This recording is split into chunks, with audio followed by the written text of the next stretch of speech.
Recently আমি দেখেছি একটা কোম্পানি তারা একটা শসার বীজ প্রমোট করতেছে, যেটা প্রোডাক্টিভিটি অলমোস্ট 50 টনস পার হেক্টর, যেটা regular productivity is around 10 to 15 tonnes per hectare. So keeping everything same, you're producing more, which means that the per kilogram cucumber production এ যে কার্বন ডাইঅক্সাইড এমিশন হতে সেটা কমে যাচ্ছে। Harvesting যখন হয়, harvesting সিজনে তো দাম কম থাকে যে কোনো প্রোডাক্টের, এবং যেহেতু সাপ্লাই বেশি থাকে, basic demand supply rule, but আমাদের কি প্রসেসিং ইন্ডাস্ট্রিটা ডেভেলপ করে নাই দেখে কি পোস্ট হারভেস্ট লসটা বেশি হচ্ছে? Is it one of the reason? দামটা অনেক গুণ বেড়ে যাচ্ছে ভেজিটেবলের ক্ষেত্রে।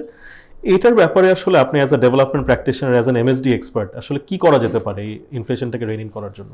আচ্ছা, ফার্স্ট অফ অল আমি যেটাতে 100% এগ্রি করি না যখন সবাই বলে যে there are lot of middle mans and because of the middle man price is increasing. The question is that আমাদের ফার্মার্সদেরকে এই ক্যাপাবিলিটি আছে কিনা যে তারা একটা জিনিস প্রডিউস করে বগুড়া থেকে ঢাকায় নিয়ে এসে বিক্রি করতে পারবে। আমাদের কি ইনফ্রাস্ট্রাকচার আছে কিনা যে কোনো কেউ if they want to produce something, there is a guarantee that they can bring that product to the market. Like if you look at even India, they call mandi. So mandi te jodi tumi jao, most of the mandi te there is a cooling chamber. So today I sell something and ami jodi shob bikri korte na pare, I can keep it there. Tomorrow I can sell it again. Ami jodi compare kori, the same কাঁঠাল যেটা আমরা এখানে কিনি সেটা 30 থেকে 50 টাকায় কিনি, সেটা আমরা ইন্দোনেশিয়াতে যখন কিনি সেটার দাম হয়ে যায় অলমোস্ট 600 টাকা। সো ভ্যালু আছে কাঁঠালের, কিন্তু আমরা করি কি, আমরা এটার কোনো প্রসেসিংয়ে যাই না। সো সিম্পল প্রসেসিং হচ্ছে যেমন থাইল্যান্ডে ওরা করে হচ্ছে এটাকে ড্রাই করে ফেলে, ড্রাই করে সুন্দর একটা প্যাকেটে যখন দিবে তখন এটা ভ্যালু হয়ে যায় 3000 টাকা কেজি।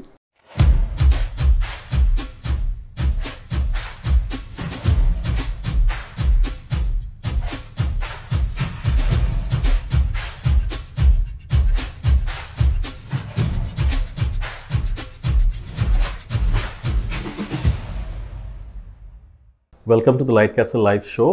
আমাদের মাঝে আজকে স্পেশাল একজন গেস্ট এসেছেন ইন্দোনেশিয়া থেকে। We are grateful for his time. আমি পরিচয় করিয়ে দিতে চাই মহসিন ভাইকে। মহসিন ভাই একজন ডেভেলপমেন্ট প্র্যাকটিশনার, অলমোস্ট 17 ইয়ার্স ধরে কাজ করছেন। ওনার একটা স্টেলার ক্যারিয়ার আছে, বাংলাদেশে ছিলেন 8 বছর কাজ করেছেন এবং ফাইনালি উনি ইন্দোনেশিয়াতে গিয়েছেন। উনি ইন্দোনেশিয়াতে প্যালাডিয়াম গ্রুপকে রিপ্রেজেন্ট করেন। One of the largest development program উনি লিড করছেন over the last few years. Mohsin ভাই, আসসালামু আলাইকুম, welcome to the Light Castle live show. Thank you so much, খুবই delighted to be here and I heard a lot of good things about Light Castle and these sort of programs that you were doing, so very happy to be here. Yeah, thank you for making time for us. Mohsin ভাই, আমরা আপনাকে পেয়েছি আমাদের মাঝে। আমাদের বেশ কিছু প্রশ্ন আছে আপনাদের কাছে, একটু আপনার কাছ থেকে জানতে চাই। আমাদের অডিয়েন্স অনেক কিছু জানতে চায় আপনার কাছে।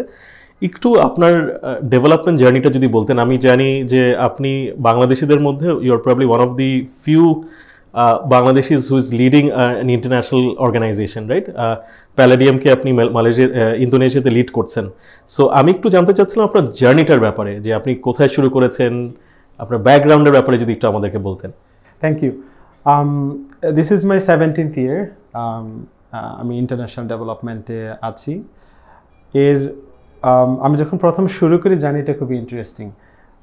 আমার পড়াশোনা হচ্ছে ব্র্যাক ইউনিভার্সিটিতে এবং আমি আমার ব্যাচে ভ্যালিডিক্টোরিয়ান ছিলাম ব্র্যাক বিজনেস স্কুল থেকে। আমার মেজর ফাইন্যান্স অ্যান্ড মার্কেটিংয়ে। So people thought that I will join a bank or a multinational company, but unintentionally actually I started my internship in Standard Chartered Bank and I thought that I will continue there, but I met someone in Standard Chartered Bank. উনি আমাকে direct করলো হচ্ছে catalyst নামে একটা programme ছিল, যেটা 18 years বাংলাদেশে operational ছিল। তো ওটাতে উনি আমার সিভি ফরওয়ার্ড করে এবং I want there to face an interview. Interesting জিনিস হচ্ছে ওই ইন্টারভিউতে ওরা একটা কোয়েশ্চেন করেছিল যে বাংলাদেশে ইনফ্লেশন অফ এসেনশিয়াল কমোডিটিস খুবই হাই এবং সামটাইমস এটা খুবই ফ্লাকচুয়েট করে এবং কোনো প্রজেকশন মেনে চলছে না, এটাকে কীভাবে ফিক্স করা যায়। So that was the first time I was so impressed by a development programme that I thought that, okay, I can use my business knowledge into a development sector. So that was my first impression about development sector when I faced that interview. And I decided to continue there in Catalyst program. So I joined Catalyst program. It was implemented by Swiss Contact.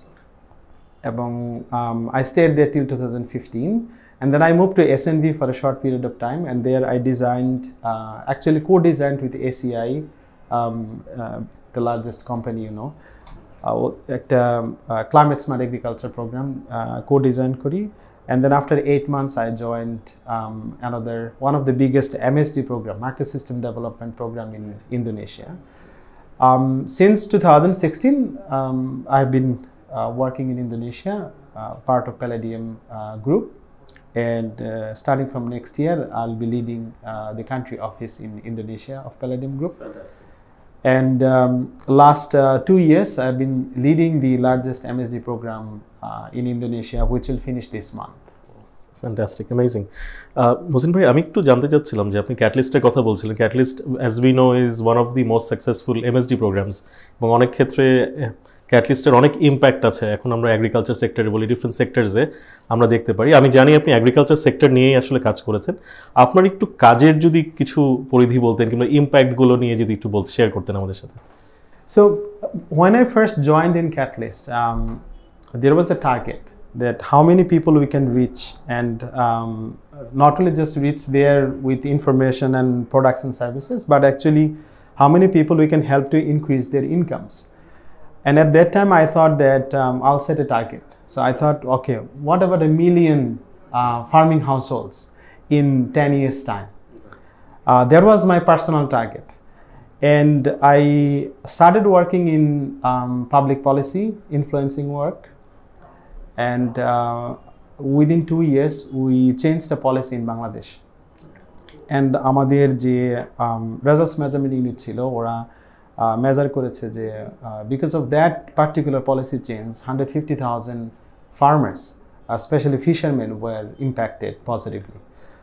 That was the beginning. And then when I co-designed the SNB program, Climate Smart Agriculture program, that also reached another 300,000.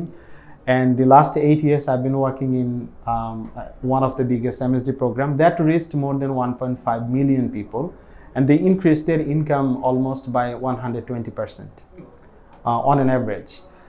But এটা হচ্ছে যে grassroots level impact. But if you look at the systematic impact, which is much bigger. For example, we train so many people, and they are working in different sectors, not only just development sector, but also in the private sector.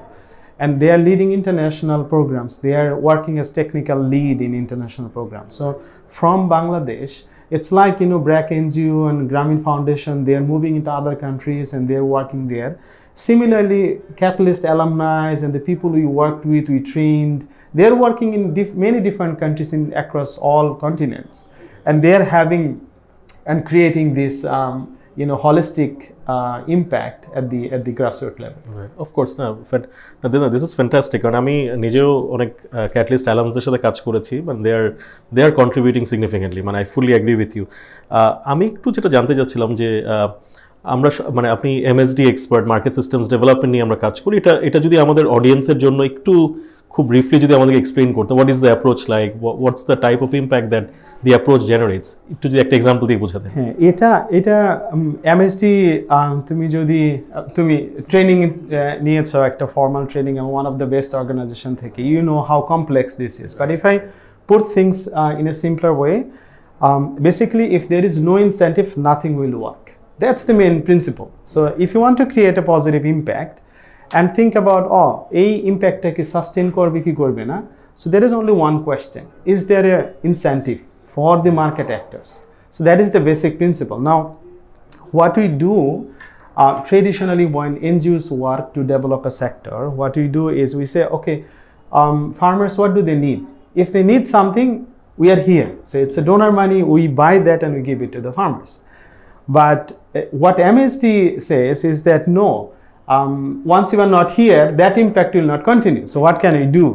So they said, okay, then you have to find out who are the market actors and what is their incentive and who is doing what at this moment and who is paying for them and where do you want to go. So we have a goal, and if we want to go there, who will do what and who will pay for what.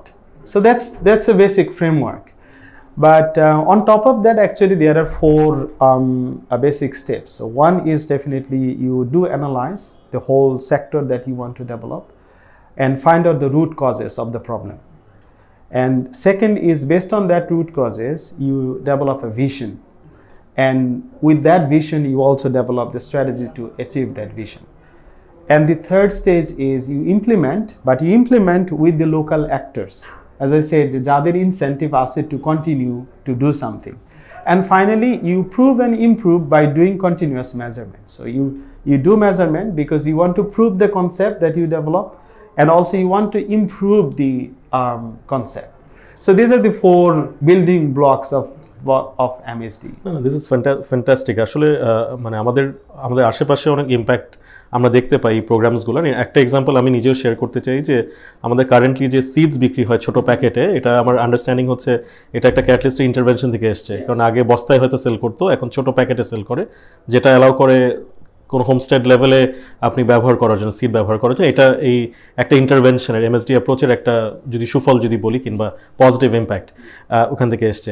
আমি একটু অ্যাগ্রিকালচারে একটু move করতে চাচ্ছিলাম। আপনি you are pretty much an expert in the space, আপনি অনেক বছর কাজ করেছেন, আপনি ইন্দোনেশিয়াতেও কাজ করছেন। আমি একটু জানতে চাচ্ছিলাম যে ইন বাংলাদেশের context agriculture is a strategical important sector. আমাদের ফুড সিকিউরিটি দরকার, food safety, food security ensure করা দরকার, এবং আমরা এটাও জানি যে আমাদের আসলে পপুলেশন গ্রো করছে, আমাদের অ্যারেবল ল্যান্ড কমে যাচ্ছে, 1% করে কমছে on average according to some studies. এই কনটেক্সটে আপনি আসলে অ্যাগ্রিকালচার সেক্টরের সাস্টেনেবল গ্রোথের জন্য ইমিডিয়েট কী চ্যালেঞ্জেস দেখছেন, and what's the private sector doing or the development sector doing and should be doing in the coming years? এটার ব্যাপারে যদি একটু আমাদেরকে শেয়ার করতেন। Yeah, you said it very rightly that agriculture is the strategic sector because indirectly, directly, we all are dependent on agriculture.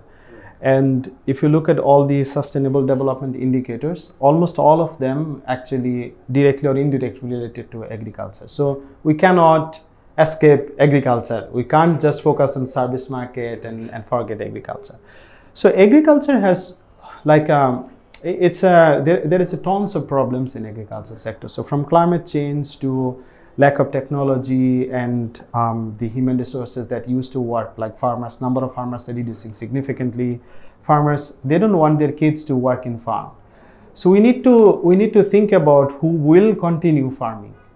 And Bangladesh's perspective যেখানে হচ্ছে commercial farming is not possible because আমাদের land size small এবং আমাদের এটা একত্রীভূত করাও সম্ভব না, হ্যাঁ খুবই fragmented. সো সেই দিক থেকে এটা একটা বিশাল বড় চ্যালেঞ্জ। প্লাস হচ্ছে যে আমাদের র্যাপিড ইন্ডাস্ট্রিয়ালাইজেশন, আমরা যেই ডেভেলপমেন্টের যেই প্রসেসের ভিতর দিয়ে যাচ্ছি, এখন whole country looks like a construction company. Everywhere you go it feels like some construction is happening. Yeah, so that's one of the reasons why our air quality is too bad, not only in Dhaka city but outside Dhaka. So a rapid industrialization and urbanization is also another problem because আমাদের arable land কমে যাচ্ছে। ইন্ডাস্ট্রিয়ালাইজেশনের কারণে যে এবং air কোয়ালিটির কারণে সয়েলের fertility কমে যাচ্ছে। আমরা অনেক ধরনের ফার্টিলাইজার, কেমিক্যাল ফার্টিলাইজার ইউজ করতেছি, যেটার কারণে ফার্টিলিটি কমে যাচ্ছে। আমাদের কৃষকদের এবং এমনকি প্রাইভেট সেক্টর যারা বিভিন্ন ধরনের প্রোডাক্টস অ্যান্ড সার্ভিস প্রমোট করে, তাদেরও ল্যাক অফ আন্ডারস্ট্যান্ডিং আছে যে কীভাবে ক্রপিং প্যাটার্নটাকে ইমপ্রুভ করা যায়। তো আমি এগুলো major challenge, and there are also lot of things that we know that working in other countries, যেটা আমরা এখানে রেপ্লিকেট করতে পারি। ফর এক্সাম্পল, আমাদের ক্রপিং প্যাটার্নটা প্রবাবলি চেঞ্জ করা দরকার। We should invest heavily on research to come up with innovation. And climate change এর কথা যদি বলি, যে আমরা বিভিন্নভাবে অ্যাকচুয়ালি মেজার করতে পারি ইম্প্যাক্ট এবং কীভাবে আমরা এটা থেকে বেরিয়ে আসতে পারি। ফর এক্সাম্পল, যে আমরা যদি চিন্তা করি যে আচ্ছা আমরা কোনো কিছুই করতে পারতেছি না, কেবলমাত্র যদি গুড কোয়ালিটি সিড ইউজ করতে পারি, ভেরি হাই কোয়ালিটি সিড, তাহলে পার কিলোগ্রাম ক্রপ প্রোডাকশনে আমাদের যে কার্বন ডাইঅক্সাইড এমিশন হয় সেটা কিন্তু কমে যায়।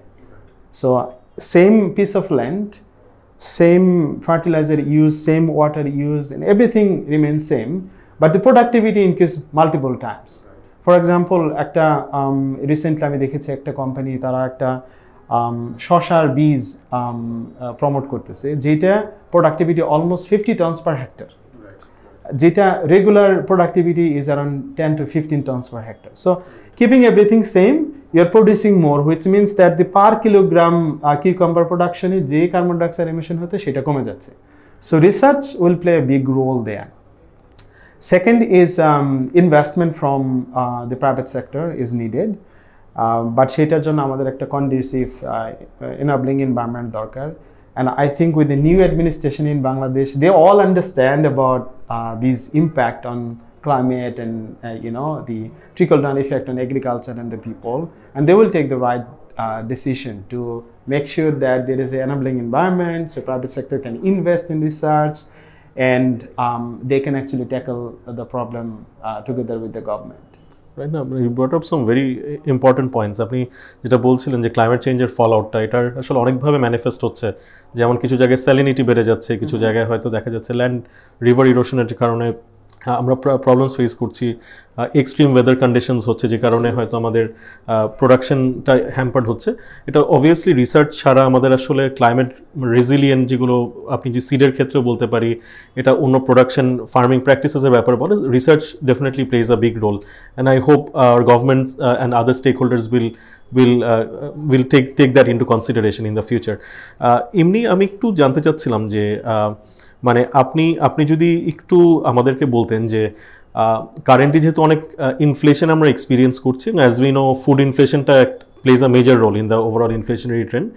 একটা ইস্যু অনেকেই স্টেক হোল্ডাররা বলে থাকেন যে আচ্ছা আমাদের অনেক মিডলম্যান অনেক বেশি হওয়ার কারণে আমাদের ফার্ম গেট থেকে কনজিউমারের প্লেট পর্যন্ত দামটা অনেক গুণ বেড়ে যাচ্ছে ভেজিটেবলের ক্ষেত্রে।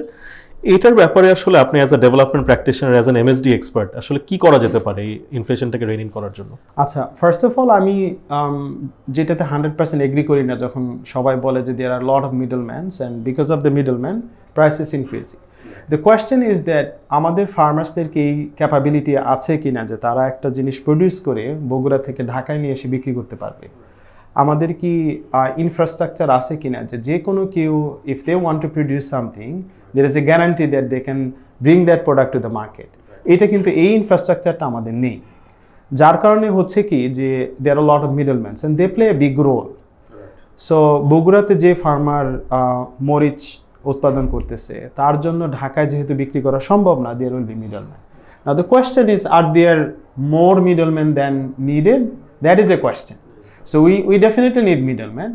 বাট আমাদের কি মিডলম্যান এর থেকে বেশি কিনা এবং তারা কোনো আনডিউ চার্জ করে কিনা on the price.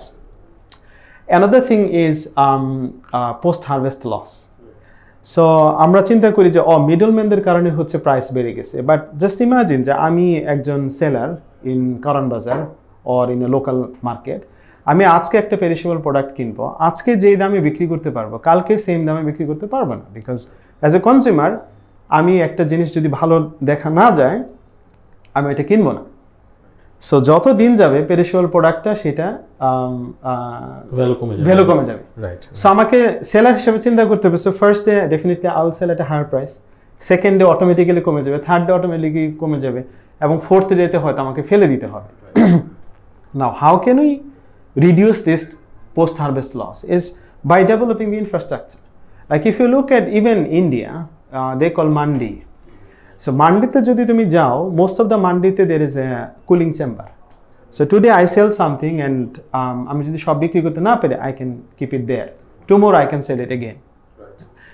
Individual initiative e local market gulote fisher jonno ei system already develop hocche, kintu seta absolutely individual initiative, eta government theke na ba oi local hart management theke na, there is no cooling chamber.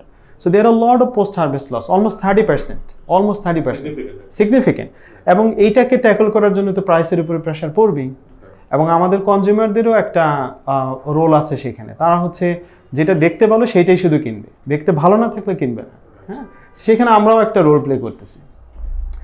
তো যেটা বলছিলাম যে middleman play a big role, but there are a lot of other reasons why price increases of essential commodities. আমি যদি বলি যে south থেকে একটা প্রোডাক্ট, পেরিশেবল প্রোডাক্ট আমি ঢাকায় নিয়ে আসবো, সেটা আসতে হয়তো আমার 1 থেকে 1.5 দিন টাইম লাগবে, বিকজ ট্রাকে আসতেছে। এখন 1 থেকে 1.5 দিন এটা কি হবে? আমার ওইখানে হচ্ছে কোনো সাস্টেনেবল ইনফ্রাস্ট্রাকচার নেই, like vehicle with freezing facilities.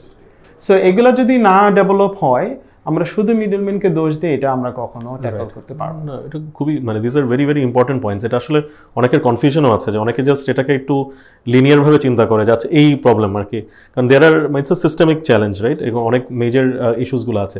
আমি একটু অন টপ অফ দ্যাট জানতে চাচ্ছিলাম যে আসলে হারভেস্টিং যখন হয়, হারভেস্টিং সিজনে তো দাম কম থাকে যে কোনো প্রোডাক্টের, এবং যেহেতু সাপ্লাই বেশি থাকে, basic demand supply rule, but আমাদের কি প্রসেসিং ইন্ডাস্ট্রিটা ডেভেলপ করে নাই দেখে কি পোস্ট হারভেস্ট লসটা বেশি হচ্ছে? Is it one of the reasons? This is one of the reasons, absolutely. If you look at Thailand, for example, ওরা যে কোনো ধরনের ফ্রুটস ড্রাই করে ফেলতেছে, এবং when you dry something, এর ভ্যালুটা বেড়ে যায়। হ্যাঁ, এবং there are a lot of options to add value, like you can add flavor, you can add normal they add sugar and salt, and with that also the price increases, right? So আমরা যখন Bangkok airport দিয়ে যখন যাই, সবগুলা শপের ভিতরে তুমি দেখবা যে ওদের ড্রাই ফ্রুটস থাকে। ওরা সিম্পল এক্সাম্পল, কাঁঠাল, জ্যাকফ্রুট, আমাদের দেশে যেই পরিমাণ কাঁঠাল হয়, রাস্তায় যে কোনো জায়গায় তুমি যাও কাঁঠাল হয়, এবং অলমোস্ট সারা বছর জুড়েই তুমি কাঁঠাল পাও। এবং এগুলোর ভ্যালু এত কম, আমি যদি কম্পেয়ার করি, দ্য সেম কাঁঠাল যেটা আমরা এখানে কিনি সেটা 30 থেকে 50 টাকায় কিনি, সেটা আমরা ইন্দোনেশিয়াতে যখন কিনি সেটার দাম হয়ে যায় অলমোস্ট 600 টাকা। রাইট। সো ভ্যালু আছে কাঁঠালের, কিন্তু আমরা করি কি, আমরা এটার কোনো প্রসেসিংয়ে যাই না। সো সিম্পল প্রসেসিং হচ্ছে, যেমন থাইল্যান্ডে ওরা করে হচ্ছে এটাকে ড্রাই করে ফেলে, ড্রাই করে সুন্দর একটা প্যাকেটে যখন দিবে, তখন এটা ভ্যালু হয়ে যায় 3000 টাকা কেজি। রাইট, আর শেলফ লাইফ বেড়ে যাবে। হ্যাঁ, শেলফ লাইফ বেড়ে যাবে, 3000 টাকা কেজি হয়। এখন জাস্ট ইমাজিন যে আমি টাঙ্গাইলের মধুপুরে প্রচুর কাঁঠাল হয়, আমি ওখানে গিয়ে যদি 500 ফার্মারের সাথে একটা কন্ট্রাক্ট ফার্মিং করে যে এভরি ইয়ার তুমি আমাকে এই পরিমাণ কাঁঠাল দিবা, আমি ওইটা দেশের বাইরে পাঠাবো। আমাদের দেশে মার্কেট আছে, আমাদের দেশে না থাকলে পরে থাইল্যান্ডে পাঠাও, মালয়েশিয়াতে পাঠাও, ইন্দোনেশিয়াতে পাঠাও, Singapore is a big market for dry fruits and stuff. আমি একটু এক্সপোর্ট নিয়ে একটু জানতে চাচ্ছিলাম। আপনি যেহেতু বললেন মানে export is a very big মানে পসিবিলিটি, বাট আপনার আমাদের কারেন্টলি যেটা হচ্ছে, আমাদের প্রোডাকশন প্র্যাকটিসেসগুলো হয়তো মানে বায়াররা যেভাবে চাচ্ছে ওরকম না, কিংবা আমি যে ট্রেসেবিলিটি অ্যাসপেক্টে চিন্তা করি, এটা নিয়ে কি আপনার কোনো ওপিনিয়ন আছে যে কেন আসলে এক্সপোর্ট আমরা করতে পারছি? একটা তো হচ্ছে প্রাইসিং হয়তো হতে পারে, আমি জানি না how cost competitive we are for different fruits and other products, but আমি একটু জানতে চাচ্ছিলাম যে ট্রেসেবিলিটি কিংবা ওই অ্যাসপেক্টগুলো কিছু সমস্যা কিনা ফর ইন্টারন্যাশনাল বায়ার্স। যদি আমি এগ্রিকালচার প্রোডাক্ট চিন্তা করি, এটা মেজর ইস্যু না, অ্যাজ লং এজ আমরা এনশিওর করতে পারি যে excessive use of pesticides and other chemicals হয় নাই, এবং সেটার জন্য একটা রেগুলেটরি বডি দরকার যেটা সার্টিফাই করবে যে হ্যাঁ, এই প্রোডাকশনের প্রসেসে কোনো ধরনের harmful pesticide or hormone use করা হয়নি। সেটা একটা মেজর ইস্যু। বা ট্রেসেবিলিটি ইস্যুটা তখন আসবে যখন একটা খুবই high value product, for example cacao, যেমন ইন্দোনেশিয়া, কলম্বিয়া, ওরা হচ্ছে এই কফি কাকাও প্রডিউস করে এবং এক্সপোর্ট করে, সেই ক্ষেত্রে হচ্ছে traceability is a big issue, এবং if you can ensure the traceability you get higher price.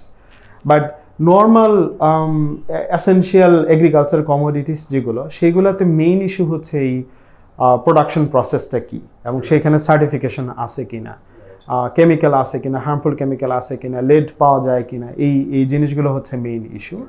I think once আমরা একটা এনাবলিং এনভায়রনমেন্ট তৈরি করতে পারবো এক্সপোর্টের জন্য, এবং বায়াররা যখন অর্ডারটা বিগ ভলিউমে যখন দেওয়া শুরু করবে, তখন ইট উইল কাম ব্যাক যে আচ্ছা, who are producing, is there any child labour, is there any excessive use of pesticides, like anything that goes against the normal population.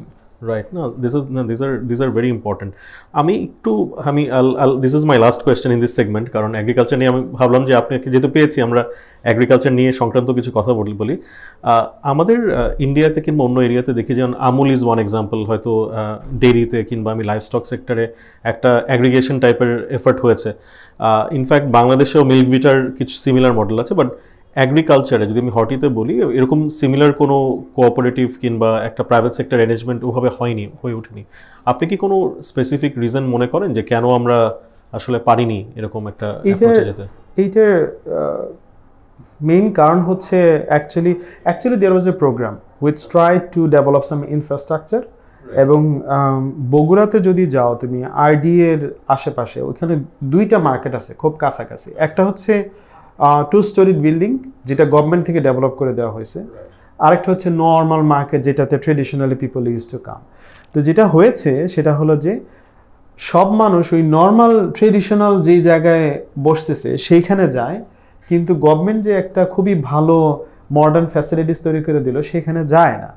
নাও আমরা যেটা করি নাই, বিকজ ওই প্রোগ্রামটা শেষ হয়েছে, আমরা ওইটার আর কোনো ইভ্যালুয়েশন করি নি যে কেন পিপল ওইখানে যাচ্ছে না, নর্মাল ফার্মার্সরা কেন যাচ্ছে না, ট্রেডার্সরা কেন যাচ্ছে না, কি করলে বিহেভিয়ারটা চেঞ্জ হতো। এই ধরনের রিসার্চও হয় নাই, ইম্প্যাক্ট ইভ্যালুয়েশনও হয় না। তো আমাদের যেটা হয়েছে যে পরিকল্পনাটা ঠিক ছিল যে আমরা একটা মডার্ন ইনফ্রাস্ট্রাকচার তৈরি করব, কিন্তু কি করলে এটা সাস্টেন করবে সেটা নিয়ে আমরা কাজ করিনি।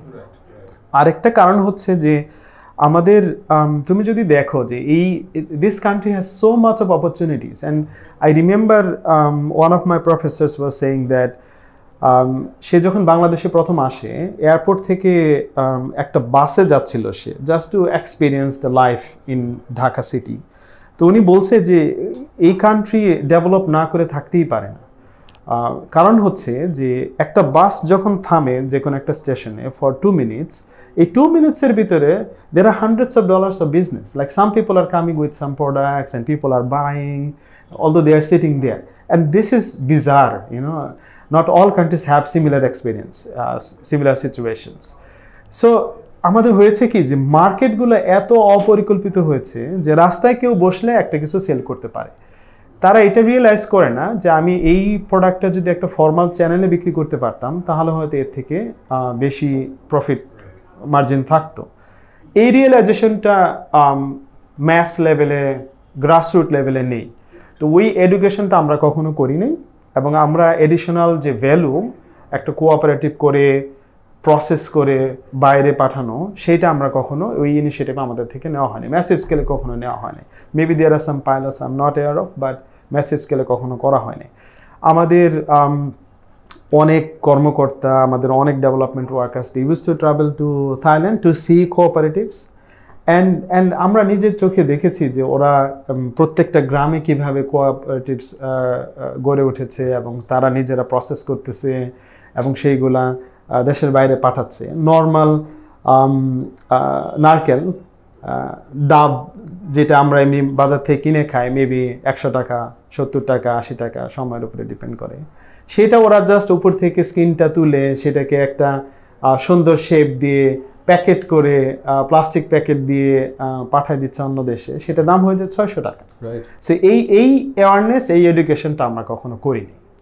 না, ফ্যান্টাস্টিক ইয়ে বলেছেন। আমি ইনফ্যাক্ট থাইল্যান্ডে দেখছিলাম যে মানে কোকোনাট আইসক্রিম, যেটা কিন্তু একদম ভিলেজ অ্যাপ্রোচে করেছে, যে কালেক্ট করে একটা জায়গাতে ওরা ছোট করে একটা এসএমই বলবো, ওভাবে ওরা প্রডিউস করছে এবং they are selling it, which is fantastic. আমি একটু ব্রডার পিকচারে যদি যাই, যে as we know Bangladesh development সেক্টরটা আসলে it's quite big in a way, impact ওয়াইজও বলতে গেলে, কারণ অনেক সার্ভিসেস আছে যেটা হয়তো গভর্নমেন্ট দিতে পারছে না, আমাদের ডেভেলপমেন্ট পার্টনার্সরা দিচ্ছে, organizations like BRAC and others. However আমরা আসলে ইকোনমি হিসাবে গ্রো করছি, লাস্ট 15-20 ইয়ার্সে আমরা 6+% আমরা জিডিপি গ্রো করেছে, এবং ইটস এক্সপেক্টেড যে 26 সালে আমরা এলডিসি গ্র্যাজুয়েশনটা কমপ্লিট করব। Although there are questions, but most likely আমরা 2026-এ এলডিসি গ্র্যাজুয়েশনটা কমপ্লিট করব। ইন দিস কনটেক্সট আপনি আসলে ডেভেলপমেন্ট ফান্ডিং ল্যান্ডস্কেপটা কেমন দেখেন? That is the first question. Second aspect হচ্ছে যে আমরা জিওপলিটিক্যালিও যদি দেখি, 2023-24 ওয়াজ আ ভেরি রাফ ইয়ার। মানে আপনি যুদ্ধ বলেন, মাল্টিপল এরিয়াজে ওয়ার হচ্ছে, রিসেশনারি ফেজ যাচ্ছে, একদম সেন্টার রাইট পার্টিসগুলো ইলেক্টেড হচ্ছে, one of them being Donald Trump. So এই কনটেক্সটে আপনি আসলে ডোনার ফান্ডিং ল্যান্ডস্কেপটা কেমন দেখেন, রিজনাল কনটেক্সটে আর বাংলাদেশের কনটেক্সটে? এটা একটা কান্ট্রি যখন ডেভেলপ হওয়া শুরু করে, আমাদের তো ইন্টারন্যাশনাল ল আছে, ওডিএ এলিজিবিলিটিটা চেঞ্জ হয়ে যায়, এবং বাংলাদেশেরও সেইটা হবে, এবং এটা গ্রাজুয়ালি চেঞ্জ হবে। এবং চেঞ্জটা যেটা আমরা অন্য দেশে দেখেছি, যেমন হচ্ছে বাংলাদেশে মেবি হোল কান্ট্রিতে সেম প্রোগ্রাম থাকবে না। সো ডোনার ফান্ডটা আসবে, বলবে যে এইটা সবচেয়ে যে এরিয়াতে পোভার্টি ইনসিডেন্স বেশি সেই এরিয়াতে এই ফান্ডটা ইউজ করা হবে। সো ডেভেলপমেন্ট প্রোগ্রামগুলো will focus on a particular geography.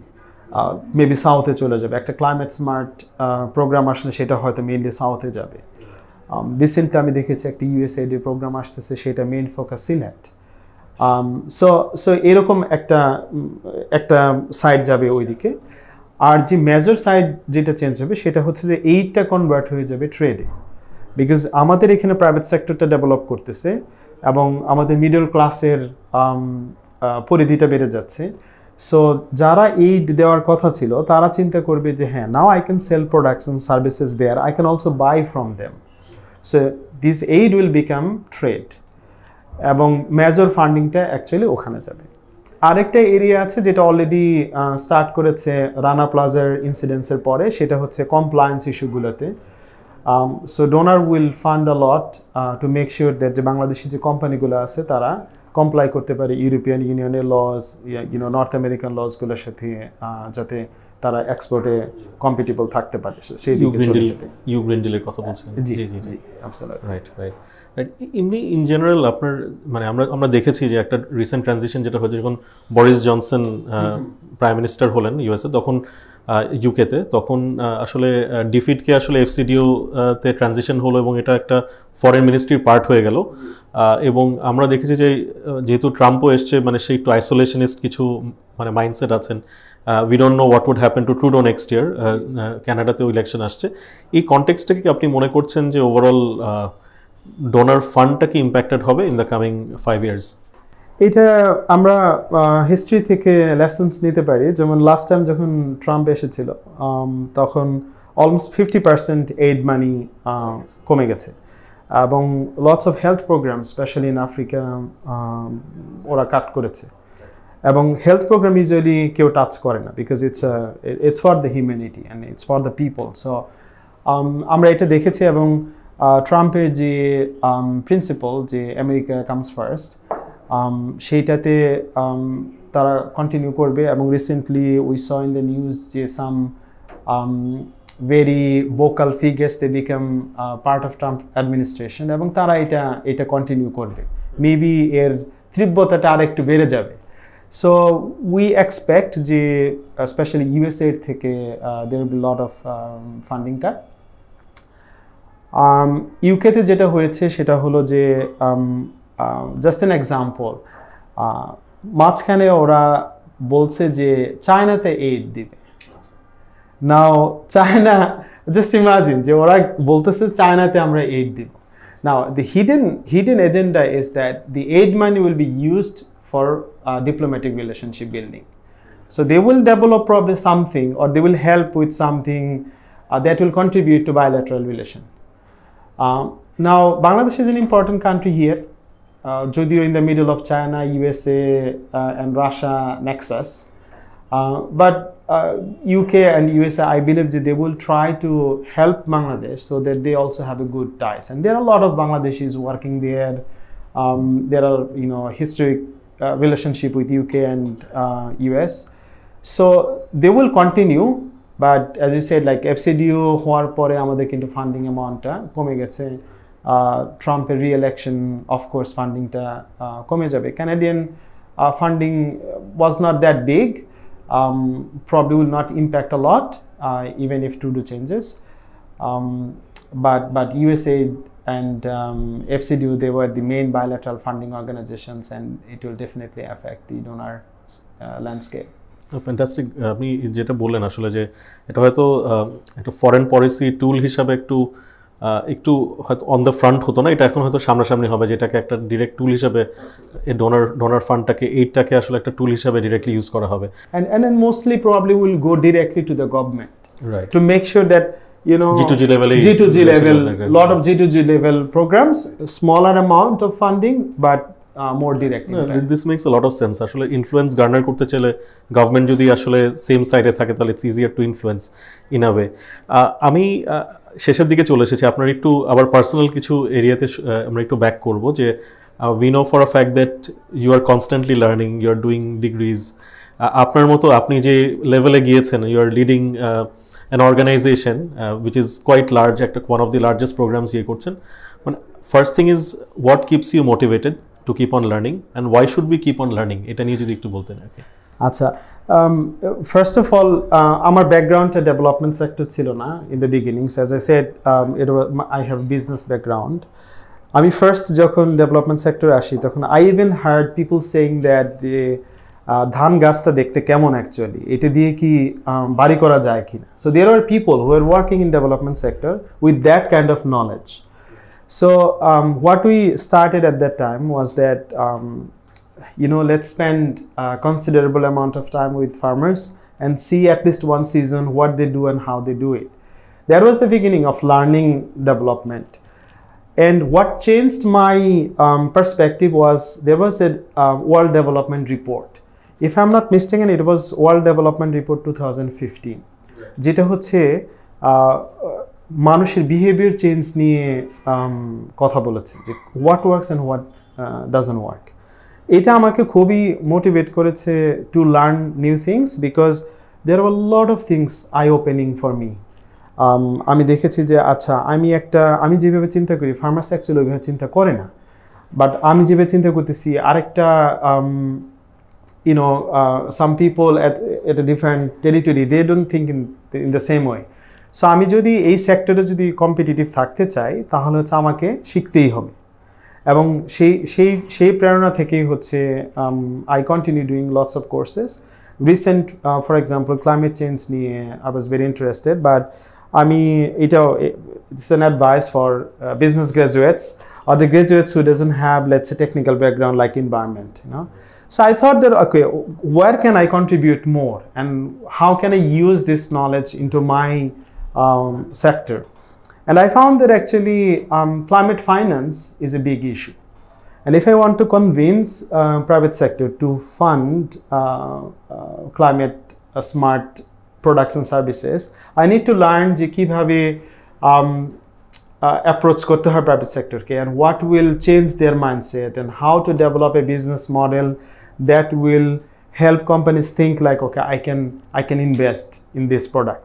Because যে কোনো climate adaptation, for example, climate adaptation when you invest within few months it becomes a public property, public good, and now I don't have any incentive. So how to convince a private company to invest on something that would become a public good?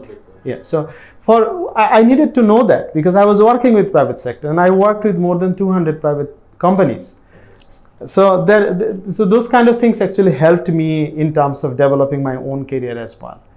So motivation came from big shock, like as I said, World Development Report, and then what I can use in my career. Fantastic. না আপনি যেটা খুব interesting একটা জিনিস বললেন যে আসলে learning does not even have to happen in the classroom or with text books. আপনি আসলে ফিল্ডে গিয়ে ডেভেলপমেন্ট প্রফেশনালদের জন্য ফিল্ড থেকে লার্নিংটাও আসলে ইম্পর্টেন্ট, বিকজ এসেনশিয়ালি আপনি ইন্টারভেনশন যখন ডিজাইন করছেন আপনি একটা HCD অ্যাপ্রোচ কিংবা হিউম্যান সেন্টার ডিজাইন অ্যাপ্রোচেই যাচ্ছেন, অ্যান্ড ওনাদের থেকেও আসলে ফার্মার বলি কিংবা একদম আমরা যাদেরকে bottom of the pyramid market বলছি তাদের থেকেও আসলে আমাদের শেখাটা জরুরি, বিকজ ইন্টারভেনশনটা তাদের জন্য ওয়ার্ক করতে হবে, otherwise it doesn't matter, it doesn't make sense আর কি. এটা খুব ফ্যান্টাস্টিকভাবে বলেছেন, এবং এর জন্যই হয়তো মানে যারা ডেভেলপমেন্ট সেক্টরের সাথে যুক্ত আছেন development প্র্যাকটিশনার্সরা they tend to, or they should spend a lot of time in the field. That is one way of learning আর কি, apart from the textbooks and others. আমি একটু যেটা জানতে চাচ্ছিলাম, অনেক ইয়াং প্রফেশনালস হয়তো ভিডিওটা আমাদের এপিসোডটা দেখবেন যারা হয়তো আর্লি ইন দেয়ার ক্যারিয়ার্স 2-3 বছর হয়েছে, বাট আপনার মতো যদি সাকসেসফুল হতে চায়, আপনার স্টেজে যদি যেতে চায় ইন দ্য নেক্সট 10 ইয়ার্স, তাহলে তাদের কি করা উচিত? আপনি যদি কিছু টিপস অ্যান্ড ট্রিক্স বলতে পারেন আর কি তাদের জন্য কি করা উচিত? আচ্ছা, এখানে মেইন দুইটা পয়েন্ট হচ্ছে যে এটা শুধুমাত্র ডেভেলপমেন্ট সেক্টরের জন্য না, যে কোনো সেক্টরে কেরিয়ারের জন্য মোস্ট ইম্পর্টেন্ট হচ্ছে যে you have to set your goals. So 5 years, কেউ বলবে 10 years গোলস. সো 5 years আমি এখানে যেতে চাই. The best tips I have ever received was that you write a CV as if you are in, let's say, 2030. So after 5 years, you are sitting here and you are writing your CV. So if you can write that CV, it's easy to come up with a strategy how you achieve that. So that's the first thing. And the second thing is competition is everywhere. So যে কোনো প্রফেশনে আমি যখন start করি আমাকে চিন্তা করতে হবে যে নেক্সট ডেতেই new competition will come and someone will kick me out from here. So only thing that can keep you consistent in your position and help you to move up is that continuous learning. So you have to learn, and you have to look for new courses. You have to look for courses that will help you in your current job. So these are the two main points I always maintain and I always practice. Other tips, networking, especially for people like us coming from third world country with a green passport, and it sounds still there are lots of racisms, but yes, that's what I faced. If you go to an airport like Singapore or European airport, you will face this, that you are a bit different. There is lack of trust. So we need to do probably 150% compared to other people. They will do probably 80%, 90%, right? So we have to maintain a good network.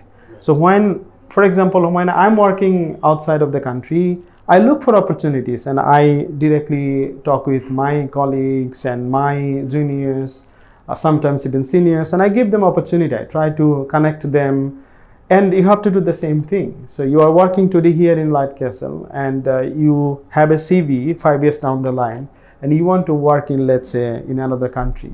So you have to maintain a network so that you know what's going on, and people knows you. And they can direct you to a new role, and they can help you to prepare, things like that. The last point that I saw many Bangladeshis do is that they apply massively without customizing their CV. And there are a lot of things that people will not read. They probably read 15 seconds, 20 seconds in your CV. And that's what we need to stop. Like we cannot just continue applying, because there are not a lot of opportunities in LinkedIn, in video jobs. You just click, apply. That doesn't work. So you have to think through, if your qualification match with a job, you need to sit together. Maybe you take 2 days to write your CV, to identify skills that are required, and take a good preparation. And I know many Bangladeshis, they're working in UN organizations, even stationed in New York. And you look at them, you feel like, oh, is it really possible? Yes, it's possible, because they gave probably those 2 days, they just thought through what this job requires, and they identify all the relevant skills, and they presented it very well. And that's why they got it. No, this is very interesting. Maybe যারা হয়তো palladium কিংবা প্রিজমাতে apply করতে চান, হয়তো fourth পয়েন্টটা মাথায় রাখতে পারেন যে আসলে কাস্টমাইজ করে otherwise people will not give the due time. এবং আপনি খুব ইন্টারেস্টিং ভাবে বললেন যে আসলে গোলটা সেট করতে পারাটা, ওইটার জন্য ক্ল্যারিটি দরকার। বাট ওইটা যদি কেউ সেট করতে পারে, আপনার সিভি যদি আপনি ড্রাফট করতে পারেন, you can do the backward calculation. Absolutely. And that is very important. And learning যেটা বললেন, this is a continuous process এবং ডেভেলপমেন্ট প্র্যাকটিশনারদের জন্য, এবং এটা আমরা সবার জন্যই আসলে আমাদের ফিউচার অফ ওয়ার্কটা যদি চিন্তা করি, we need to keep on learning. And networking আপনি যেটা বললেন যে networking is a very very key part of the whole process, and finally হচ্ছে গিয়ে যে targeted strategy for moving to different organizations. আমরা একদম শেষ পর্যায়ে চলে এসেছি। মোহসিন ভাই, I just wanted to pick your brains a bit on learning materials. এটা বই হতে পারে, this can be a report, this can be a course. যদি আপনার একটু সাজেশনস থাকে যে fellow practitionerদের জন্য আর কি। Of course. So as I said, like the first thing that I want to recommend is that read world development reports. It's sponsored and developed by World Bank, and brilliant minds work on these reports. Every year they produce good reports, and you read those, you will get a lot of information about development, what's happening, what worked and what did not work, those sort of things. So that's number one. Second is development, especially কাজ করতে হলে microeconomics, basic level and macroeconomics, এটা নিয়ে idea থাকতেই হবে। এবং এটার জন্য স্পেসিফিক বুকস যদি কেউ পড়তে নাও চায়, there are a lot of class notes from MIT, from Harvard, and it's online available. Yeah, and you can go through those class notes. It's fantastic class notes, and world-class PhD holders, world-class teachers, they are teaching, and those class notes are really fantastic. So you need to go through those. I want to recommend courses actually instead of books, because it's what I found. it is a bit difficult unless you are really, you know, someone who reads books.